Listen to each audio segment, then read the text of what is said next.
आब हयात मुकाशफा की किताब 15वां बाब हफ्ताफात के फरिश्ते।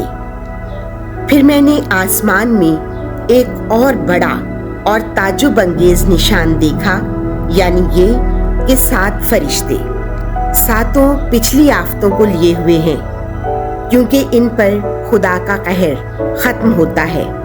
और मैंने आग से मिले हुए शीशे का एक समंदर देखा, और जो उस हैवान और उस मूरत और उसके नाम के अदद पर गालिब आए थे, वो उस शीशे के समंदर पर खुदा के बरबत लिए खड़े थे।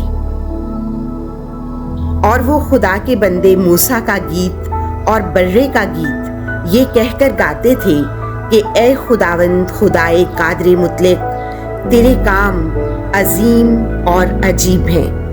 ए कौमों के बादशाह, तेरी राहें रास्त और दुरुस्त हैं। ए खुदावंद, कौन तुझसे ना डरेगा और तेरे नाम की तमजीद ना करेगा, क्योंकि तू ही अकेला कुदूस है और सब कौमें आकर तेरे आगे सजदा करेंगी, क्योंकि तेरी सदाकत के काम जाहिर हो गए हैं।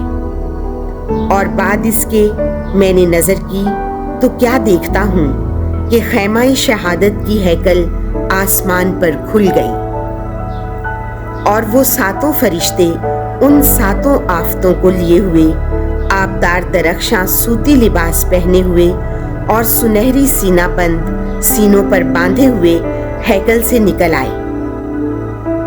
और उन 4 जानदारों में से एक ने अब्दुल्लाबाद तक जिंदा रहने वाले खुदा के गजब से भरे हुए 7 तिलाई प्याले उन 7 फरिश्तों को दे दिए, और हैकल खुदा के जलाल और उसकी कुदरत के सबब से धुएं से भर गई।